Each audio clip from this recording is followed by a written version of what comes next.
the Lakers versus the Warriors. This is going to be a playoff series for the ages. Okay, so before we get into this playoff series, I want to introduce myself. Hi, I'm Ygax. I am a random YouTuber. Just wanted to give his little thoughts on this playoff series because as of late, I have been invested into the NBA, and I have been invested for, how long has it been? 12 years, ever since LeBron started his tenure with the Heat. So I got into the NBA because of him. So without further ado, let's start, right? Shall we?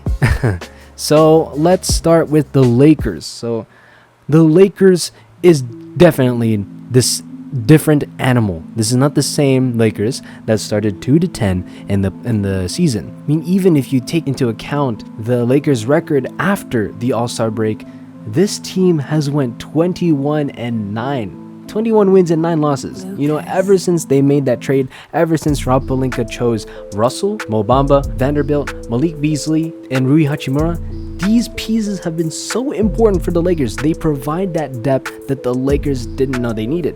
And it's pretty evident, especially during the playoffs. You know, these players have been huge, especially if you looked at Game 4 in the Grizzlies series. D'Angelo Russell hit those 3 straight threes to get them back into that game. And there's so many other points in time, like Rui Hachimura and Austin Reeves. Game 1, they stole Game 1. They led that game. You know, they were the ones that kept the momentum in the Lakers side, and they eventually stole Game 1. You know, there's so many things to keep track of, especially for these players. Even the defense, especially the defense. You know, when during the playoffs, the Lakers, their defensive rating is 102.8 points given up per game. And that is the lowest right now in the playoffs right now compared to the other teams. Even seeing all this, you know, taking that into account, the Lakers are a completely monster team. Who can stop them, right? And so that is why I wanted to bring up the Warriors, especially the Warriors playstyle, and how they will fare against this Warriors team that loves to move the ball. Okay, this is not the same Grizzlies team where, of course, there are some ISO plays. There are definitely ISO plays because of Morant and, you know, kicking it out to the open man for 3. But this time, we're talking about the Warriors. It doesn't matter who has the ball as long as they keep the ball moving. They love to get that ball moving. So how are the Lakers going to counter that? That is the big question going into the series, because this Lakers team, they are big. Of course, they got the paint down. Okay, that is no question. But do they have enough perimeter defending in order to defend that 3? Because there's so many advantages for the Warriors. You know, so many big players. They can get AD out into the perimeter, which leaves the paint essentially wide open. And of course, and allows someone to drive in and get that easy layup, get that easy bucket. So that is going to be something that the Lakers need to find a way to adjust, because they're in for a long game if they can't answer that. Another department that I'd like to talk about is especially the offensive rebounding of the Warriors. How can they get these offensive rebounds, especially when they have a huge big man team in the Lakers? Because this is not the same Kings team where you have somewhat of an okay Sabonis. You know, Sabonis is alright, but we're talking about Anthony Davis. This is the same guy that got so many blocks upon blocks. He had 26 blocks overall in that Grizzlies series. And you also got big men like LeBron, Vanderbilt. They have huge hands. They can jump. They can get that ball. It wasn't a long time ago where LeBron got 20 points and 20 rebounds. So how are the Warriors going to find a way to get these offensive rebounds? Because that's what kept them in the series against the Kings. You know, it's because of Kevon Looney and his rebounding. But this time, this is different. Okay, so the Warriors also have to find a way to counter that as well. But overall, the big factors that are going to make this series a series is Curry, Thompson, AD, and LeBron. Can these 4 players stay consistent for their respective teams during the series? Because we have seen games where AD is on and off. Okay, this is like a flip switch. You know, it's like Game 1, he turns the switch on.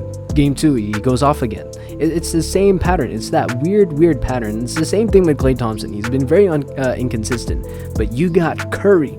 You know, he came off fresh from a 50-point game. That was the first the first ever 50-point game in a Game 7 in an NBA playoff series. That is amazing, you know. But and of course, we know LeBron is consistent. But that's the thing. Can these four players, can their star players show up for their teams? Because if one of them goes out, the plus and minus of the team is going to be impacted a lot. Okay, and so the next point I'd like to also bring up is the big bodies of the Lakers. Can these Warriors team find a way to win, even though the Lakers have these big bodies in AD, in Rui, in LeBron? How are they going to find a way? And the next one is, of course, we're going to bring up the stats again on the playoffs. The Lakers lead the league in fast break points during the playoffs with 19.2 points per game, and that is amazing. They're leading the league in fast break points. They have a lot of turnovers, and when they do get those turnovers, they make sure to get to the other side and score. That is a huge factor for the Lakers and why they always had those huge leads against Memphis. And next is the league leading the league in 3-point field goals made because of assists. So this is where the Lakers play style shines, okay, where you have a big man like LeBron or AD driving into the basket, leaving a man wide open for three, just waiting for it and then passing it to that wide open man to make that three. That is a huge factor for the Lakers as well, which is also somewhat similar to the playstyle of the Warriors. So how are they going to answer? How are the Warriors going to answer that? So there's so many factors in this series, but honestly, I can't wait to see what happens during game one.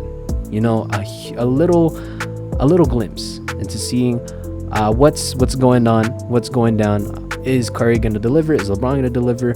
What is the play style that they're going after? And how are the coaches going to adjust in the next games? It is definitely going to be a series for the ages. Honestly, to me, this is the NBA Finals series already. Any other series that comes after, I don't really care much, because this is the Warriors against LeBron. It has been so long, you know. It's that constant rivalry that comes back and says, you know what, we're not done yet, we're not done. And that is amazing. You know, I really hope that this isn't the last time that we'll see the LeBron versus the Warriors, but I feel like it will, because, you know, LeBron's 38, Curry's 35. It feels like they're on their final years of, you know, being a great playoff team, So hopefully this Warriors-Lakers series is going to be one that will be remembered for a long, long time. So that's all from me. This is YGAX, and oh yeah, by the way, I'm gonna choose who is gonna win the series. Okay, I got Lakers in 6. Man, the Lakers is just a different team. Okay, this is not the same team. And seeing the season series itself, seeing the Warriors and the Lakers play right after the trade happened, right after the Lakers acquired those 4 new players into their lineup, they won those 3 games. And of course, yes, you can say that, you know, the season is not the same as the playoffs, but I feel like those 3 games were a little preview of what can actually happen during the playoffs. You know, and there's so much other possibilities, but honestly, I got Lakers in 6, guys. I feel like the same thing's gonna happen, where Lakers are gonna steal either game 1 or game 2 in Golden State, and then eventually the Lakers are gonna take game 3 and 4. It's gonna be a 3-1 lead. It's gonna be the same as the Grizzlies series. The Lakers can do it. I feel like they have been an amazing home team, and, you know, even though there were times that it was getting really close with the Grizzlies series, they eventually pulled it off, and that is definitely something to look forward to.